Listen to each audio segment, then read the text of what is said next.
Plates ready? This is Food School, Smarter, Stronger, Leaner podcast. Want to feel amazing, love the way you look in the mirror, and perform your absolute best in the gym, at work, and in life? You're definitely in the right place. Food. It's you. It builds every single cell of you. And if there is one thing every human being must master, it's food. Because at the very least, eating, you do it every day, several times a day, every single day. You might as well get good at it. I'm your host, Shurina from Create Yourself That Today, your personal nutritionist and plate watcher, your diet guide and explorer, your fat loss coach and food inspector. And just someone with a lot of passion and obsession and curiosity for healthy food, healthy diets, nutrition, optimized human performance, everything and absolutely anything you put in your grocery shopping cart, your fridge, on your plate, and in your mouth. It's my business. Food School, on a mission to help you eat better daily. It's the last time I talk about food. It's the last time I talk about food. Hey guys, welcome to another episode of our Food School 2019 marathon, where you're going to learn everything and anything, or to the best of my ability, everything that you need to have the healthiest, the fittest, the most awesome, full of energy and accomplishments 2019. So today is lesson number 12. And we will start talking about life skills when it comes to diet, when it comes to sticking with your healthy eating habits, with your nutrition and meal plan. Because guys, let's be honest, most of us know what we need to do. And most of us have pretty good willpower and self-managing skills. But somehow we fail to stick with what we know we need to stick with to get consistent results. And usually it happens because of lack of planning and just not thinking through enough the situations in life that can come up. So this episode is dedicated to life skills when it comes to healthy eating, when it comes to nutrition, so you manage different life situations better and create a fail-proof nutrition meal plan, diet plan, basically so you stick with whatever you choose to stick with and succeed with your healthy eating, meal planning, nutrition and weight loss, fat loss habits. So 10 steps and additional bonus step number 11. Well, advice or tip number 1. Make a plan for your regular day of eating and make it as simple as possible. So what do I mean by that, guys? For example, for myself, I know what's my regular day of eating when I don't feel like experimenting, when I don't feel like thinking, when I don't feel like, inventing something new or cooking. I know what's my day of usual cooking looks like or eating. So for example, for breakfast after my workout, I will have 3 eggs and a can of sardines. For lunch, I'm going to have, if I really don't want to cook or mess with food as the least possible, then I would usually have like an avocado and then maybe some fish or some chicken or some meat, whatever meat is available. I might add some olive oil if there is not too much or not enough fat, and that's it. Some nuts and seeds if I have those, and that's my simplest way of eating. And it's not little, breakfast is kind of small, but then for lunch I have as much protein and fatty food and avocado or 2, depends as I feel like. So have a really simple day of eating that you stick to, again, whenever you don't have much time, whenever you don't want to invent anything new or mess with food too much or even cook anything. So this is number 1. Number 2, make a plan for a meal on the go. And by meal on the go, I mean, for example, you're, traveling or just stuck in between meeting and you're in any city. And all you have is maybe some grocery store, some generic grocery store available near you. So have a plan for that kind of meal that you can eat on the go, sitting maybe on the sidewalk or at that store if they have space available. Have a plan for the meal that you can buy anywhere. So for me, again, it's either avocado, or maybe they have some salad mix and some salad dressing, or maybe they have some kale chips or some vegetable chips, or even, maybe a couple of cucumbers or a couple of tomatoes for my salad, my fiber, and then I will have some can, of fish, of tuna, of salmon, or maybe they have beef or some beef jerky or something in a can. And usually I have with me plastic fork, plastic spoon, just in case, and I would recommend you to get a set of plastic spoon, fork, maybe a knife to eat whatever it is you want to eat when you're on the go. And then get some protein, get some veggies of the best quality available at any store you can find that, and eat that. That's going to be your meal on the go. Load up on fatty protein, maybe fatty fish, or just protein, because that's what will keep you satiated. And fiber, it's additional source of vitamins, of minerals, plus it's going to keep the stuff moving in your stomach. It's going to create better digestion. So this is tip number 2. Have a plan for a to-go meal that you can buy at any grocery store. Number 3, have a hunger-proof meal with you. So for me, it might be some nuts and seeds, a can of sardines, maybe some, again, kale chips or some other vegetable chips. If you eat something like protein bars, that find good quality protein bar and have that with you, or maybe even protein shake.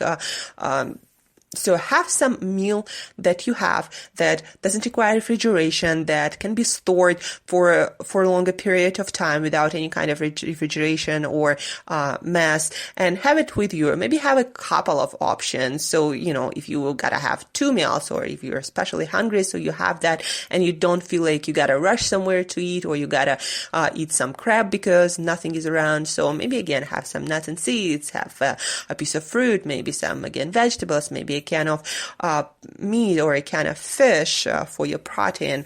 And again, your set of plastic dishware will be really handy. Number 4, have a quick to-go meal options at home. So for me, it's usually an avocado and a couple of cans of either fatty fish or some kind of meat, maybe beef jerky, maybe some olives.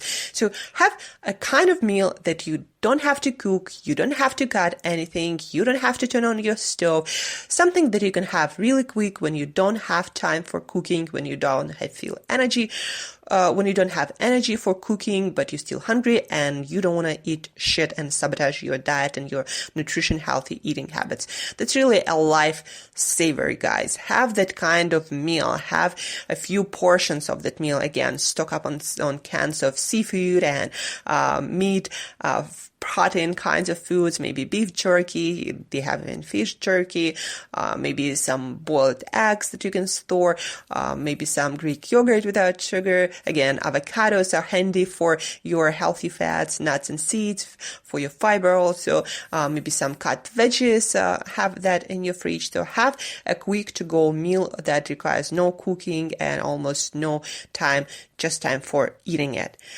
Number 5, traveling. Have a plan what you eat at any cafe, any restaurant. I usually have, some eggs that you can find anywhere. Of course, the quality might be not the best, but, you're traveling. You got to make some sacrifices and better choices, but it's definitely much better than eating some bread or piece of bread on some junky, piece of candy that won't even keep you full.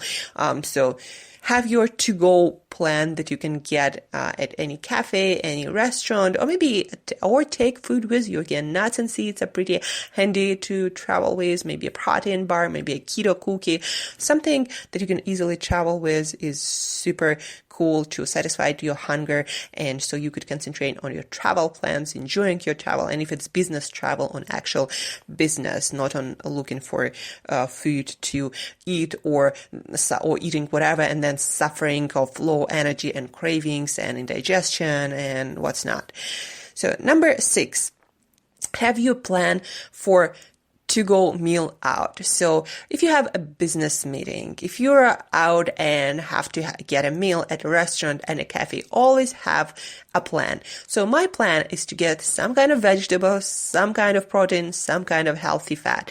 So whenever I go, I always look for that. So I find the best kinds of vegetables. French fries is not vegetable. Ketchup is not vegetable also. So either get some leafy green salad, even if it's leafy greens consisted of only, salad and olive oil, that still counts.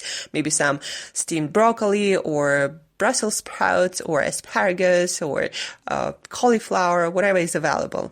And then I will have either fish or chicken or meat, and then maybe olive oil on top of that. Or if it's a good enough place, maybe an avocado or some eggs. So always have a plan for to-go meal out, for a business meeting, for a business lunch, for coffee with your business partners or your friends or whatever. Always have a plan. Number 7, celebrations, special occasions, whatever it is, have a plan. What is allowed for you to eat there? And by allowed, I mean, what is your plan? What do you allow yourself? If you don't know exactly what's going to be there food-wise, then maybe again, have a plan. Like, you're going to eat vegetables, you're going to eat proteins, sweets are off the table. For example, that's my case. I never eat sweets at any kind of occasion, but I allow myself to eat maybe a little bit more cheese or maybe meat that of not the best quality or not cooked in the best oil that I usually use. Vegetables, maybe I eat some nuts, some fruits. Maybe it's not going to be perfect, but I stay away from pastries, pasta, anything that makes me sleepy and makes me feel like shit and makes me overeat. So for special occasions, always have some kind of plan. And then also remember, you can put a lot of stuff on your plate, and you don't have to eat all of it. If, for example, you don't feel like sitting with half-empty plate, whereas everyone is just like eating, stuffing their faces. So just put food on your plate and eat your veggies, eat your protein, and leave the rest. That way you also avoid any kind of questions if you are afraid of just getting too much attention to your new eating lifestyle. Number 8, screwed up, overate, ate some shit. Always have a plan for what you do after. Like, for example, I know myself, I know I'm not perfect. If I ever eat some shit, if I ever overeat, then I have a plan what I do after. So next day for me usually is fast day. And no matter what you ate on that day, when you overeat, or in that case, a day of fasting will really makes you feel fresh, and it changes almost nothing about your nutrition or your lifestyle if most of the time you eat a healthy nutrition diet, well balanced. So always have a plan for when you screw up. Otherwise, you might end up just going off the rails for a week and days and months. That what happens to people who don't have a plan. Number 9. Avoid foods as much as possible that will make you fall off the wagon or go and eat and do whatever. Like for me, those are any kind of sweets. Even if I eat a little bit, I cannot stop. I will start eating whatever in big amounts. That's why when it comes to sweets, especially pastries, I'm all or nothing kind of person, meaning nothing most of the time. Because I know if I start eating some pastry at a coffee shop, I'm going to continue eating it until I'm really, really full, and then I'm going to feel shitty the next day, and then I might not even stick to my eating behaviors the day after it, and that's going to start a whole chain of events that I don't want to have in my life. So I do not eat any pastries and any sweets. So avoid those foods that make you go and with the behavior that you don't want to do. Just know yourself, be self-aware, and make reasonable choices. 10, learn to manage stress by other means different from foods. I used to be like that. Whenever I feel uncomfortable or I don't want to face some situation, I would eat a lot of food. And it would even be healthy food, like maybe lots of nuts and seed, but it would numb those feelings and those thoughts. And for the time being, it would take the edge off, and it would help me not to feel as stressed. But I realized at some point that this is not a good stress management strategy, and it's avoidance what I need to actually address.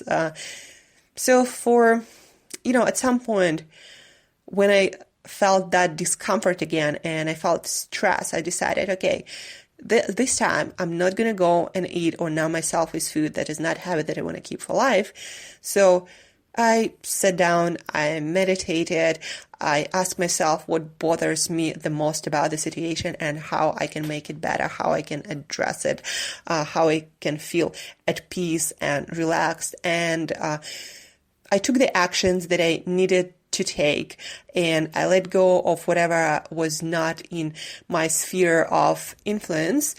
And after that, it got better and better. And now food for me does not have any association with stress. So when I feel stress, I address the problem. I do not eat and numb myself with that, avoiding the problem altogether. So this is a very important life skill. You don't want to have any kind of behavior to avoid what you actually need to address. So learn to cope with stress and uncomfortable situations. Learn to solve your problems and challenges without any kind of undesired behavior that promotes results in your life that you don't want to have. And tip number 11, bonus tip, is something, from my personal experience.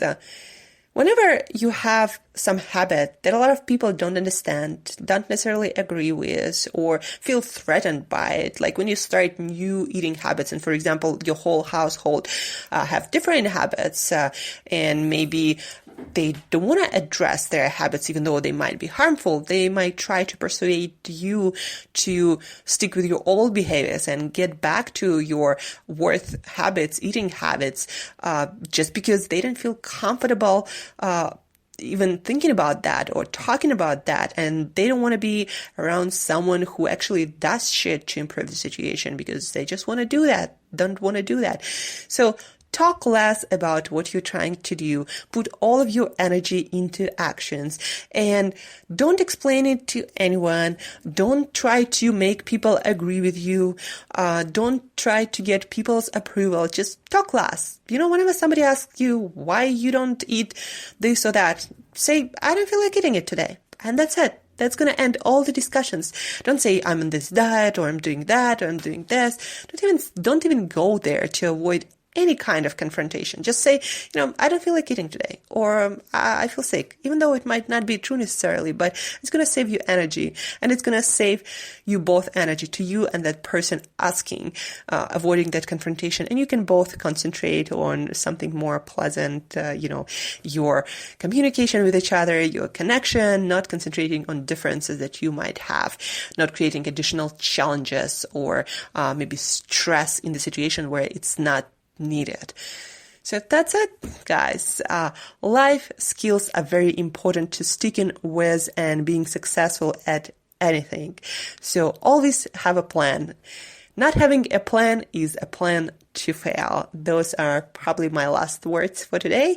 So re-listen this episode, because those skills, if you really master them, it's almost impossible to fail with any kind of nutrition strategy. Once you make a decision, once you make a plan, have a plan for it, once you think through all these situations, unexpected situation that can occur, it's almost like literally you will not fail ever unless you plan it. Okay, guys, thank you for listening. Thank you for tuning in for lesson number 12. Stay tuned for the lesson number 13, where we're going to talk more about different kinds of life skills. Thank you again. And till next time, eat better daily.